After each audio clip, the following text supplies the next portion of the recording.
இந்த சட்னி செய்யறதுக்கு வெங்காயம், தக்காளி, தேங்காய் இப்படி எதுவுமே தேவையில்லை. இது எதுவுமே இல்லாம ஒரு டேஸ்டான புதுமையான சட்னி தான் இன்னைக்கு நம்ம செய்ய போறோம்.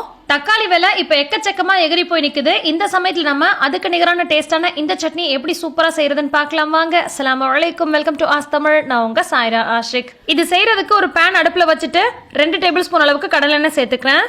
பெரிய சைஸ் பல்லு பூண்டா இருக்கிறதுனால 5 பல் அளவுக்கு பூண்டு எடுத்துக்கிறேன். சின்ன சைஸா இருந்துச்சுன்னா 10 பல் அளவுக்கு பூண்டு எடுத்துக்கலாம். இது பெருசா இருக்கிறதுனால நான் பாதி பாதியா கட் பண்ணி சேர்த்துக்க போறேன். இந்த சட்னிக்கு பூண்டு ரொம்ப முக்கியம். ஸோ ஸ்கிப் பண்ணாம கண்டிப்பா பூண்டு சேர்த்துக்கோங்க. பூண்டு சேர்த்துட்டு மிதமான தீயில வச்சுட்டு நல்லா கொஞ்ச நேரத்துக்கு வதக்கி விட்டுக்கோங்க. இதோட கலர் நல்லா சேஞ்ச் ஆகி வரணும். அது வரைக்கும் நம்ம மிதமான தீயில வச்சு வதக்கணும். அப்பதான் அதோட பச்சை வாடெல்லாம் போய் வரும். எப்போதுமே நம்ம யூஸ்வலா தேங்காய் சட்னி, வெங்காய சட்னி, தக்காளி சட்னி நினைப்போம். வீட்டில் இருக்கிறவங்களே எப்போ பார்த்தாலும் இதே சட்னியான்னு கேட்பாங்க. அந்த மாதிரி கேட்கறவங்களுக்கு இந்த மாதிரி செஞ்சு கொடுங்க, கண்டிப்பா விரும்பி சாப்பிடுவாங்க. இப்ப பூண்டு பச்சை வாசனை போற அளவுக்கு நல்லா வதங்கி வந்துருச்சு. இது ஓரமா வச்சுட்டு இது கூட 2 டேபிள் ஸ்பூன் அளவுக்கு வெள்ளை உளுந்து சேர்த்துக்கலாம். இது கூடவே 2 டேபிள் ஸ்பூன் அளவுக்கு கடலை பருப்பு சேர்த்துக்கலாம். உளுந்து வெள்ளை உளுந்து தான் சேர்க்கணும் கிடையாது. கருப்பு உளுந்து இருந்துன்னா கூட சேர்த்துக்கலாம். ஆனா நிறம் வேற மாதிரி இருக்கும். பரவாயில்ல அப்படின்னா நீங்க கருப்பு உளுந்து கூட சேர்த்துக்கோங்க, ரொம்பவே ஹெல்தி. அடுத்து இது கூட 2 டேபிள் ஸ்பூன் அளவுக்கு பொட்டுக்கடலை சேர்த்துக்கிறேன். 2 டேபிள் ஸ்பூன் அளவுக்கு வேர்க்கடலை சேர்த்துக்கிறேன். பொட்டுக்கடலை நீங்க 1 டேபிள் ஸ்பூன் அளவுக்கு சேர்த்தா கூட போதும். டேஸ்ட் ரொம்பவே நல்லா இருக்கும். ஆனா குவான்டிட்டி கொஞ்சம் அதிகமா வேணும்னு நினைக்கிறீங்கன்னா 2 டேபிள் ஸ்பூன் அளவுக்கு சேர்த்துக்கோங்க. இந்த பொருள் எல்லாம் சேர்க்கும் போது அடுப்பு நல்லா மிதமான தீயில வச்சுக்கோங்க. இல்லைன்னா ஆஃப் பண்ணிட்டு அதுக்கப்புறமா சேர்த்துக்கோங்க, ஏன்னா கரிஞ்சிடக்கூடாது.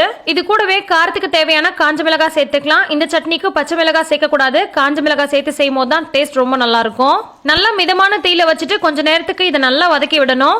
நிறம் பொன்னிறமாகி வரணும். அதே நேரத்தில் நீங்க ஹைல வச்சும் வதக்க கூடாது.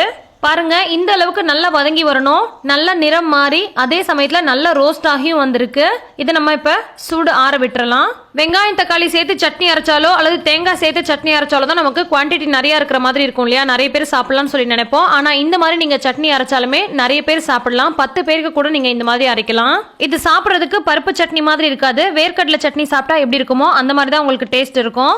இப்போ இது நல்லா சூடு ஆறதுக்கு அப்புறமா மிக்சர் ஜாரில் மாற்றிட்டு இது கூட கொஞ்சமாக புளி சேர்த்துக்கலாம். உங்களுக்கு புளிப்பு சுவை கொஞ்சம் அதிகமாக பிடிக்கும்னா கொஞ்சம் கூட சேர்த்துக்கலாம். நான் கொஞ்சம் கூட தான் சேர்த்துருக்கேன். இது கூடவே தேவையான அளவுக்கு உப்பையும் சேர்த்துட்டு ஃபர்ஸ்ட் நம்ம பல்ஸ் மோட்ல வச்சு கொரகொரப்பாக அரைச்சி விட்டு எடுத்துக்கலாம். அதுக்கப்புறமா கொஞ்சம் நைஸாக ஓட்டி எடுத்துக்கலாம். ஃபர்ஸ்ட் தண்ணி சேர்க்காம அரைச்சிட்டு அதுக்கப்புறமா கொஞ்சம் கொஞ்சமா தண்ணி சேர்த்துட்டு உங்களுக்கு எந்த மாதிரி கன்சிஸ்டன்சில வேணுமோ அதுக்கேற்ற மாதிரி நீங்க அரைச்சி எடுத்துக்கோங்க. இது உங்களுக்கு பார்த்தாலே தெரியும் அரைச்சதுக்கு அப்புறம் எந்த அளவுக்கு குவான்டிட்டி கிடைச்சிருக்குதுன்னு. ஸோ தாராளமா வீட்டில் நிறைய பேர் இருந்தா கூட இது நம்ம செய்யலாம். எப்போதும் போல சட்னிக்கு நம்ம தாளிப்பு ரெடி பண்ணிக்கலாம். நம்ம வதக்கின அதே பேனை அடுப்புல வச்சுட்டு 2 டேபிள் ஸ்பூன் அளவுக்கு நல்லெண்ணெய் சேர்த்துக்கிறேன். நல்லா சூடானதுக்கு அப்புறமா இது கூட 1/4 டேபிள் ஸ்பூன் அளவுக்கு கடுகு சேர்த்துக்கிறேன்.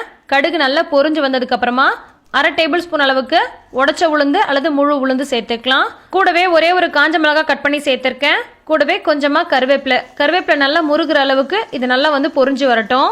எப்போதுமே சட்னிக்கு தாளிக்கும் போது கருவேப்பிலையை இந்த மாதிரி நல்லா முருக விட்டோம்னா கருவேப்பிலை வேண்டான்னு சொல்லி தூக்கி போட மாட்டாங்க. கிறிஸ்பியா இருக்கிறதுனால சாப்பிட்டுருவாங்க. ஸோ இப்போ தாளிப்ப சட்னியில சேர்த்துட்டு 2 கலர் கிளறிக்கலாம். ஸோ எப்போதுமே செய்யக்கூடிய ஒரே மாதிரி சட்னி இல்லாம இந்த பருப்பு சட்னி நீங்களும் செஞ்சு பார்த்துட்டு எப்படி வந்துச்சுன்னு கீழே கமெண்ட் பண்ணுங்க. இந்த ரெசிபி உங்களுக்கு பிடிச்சிருக்கும்னு நினைக்கிறேன். பிடிச்சிருந்தா லைக் பண்ணி நிறைய ஷேர் பண்ணுங்க. மறக்காம சப்ஸ்கிரைப் பண்ணி ஃபாலோ பண்ணுங்க. எல்லா புகழும் இறைவனுக்கே. நன்றி.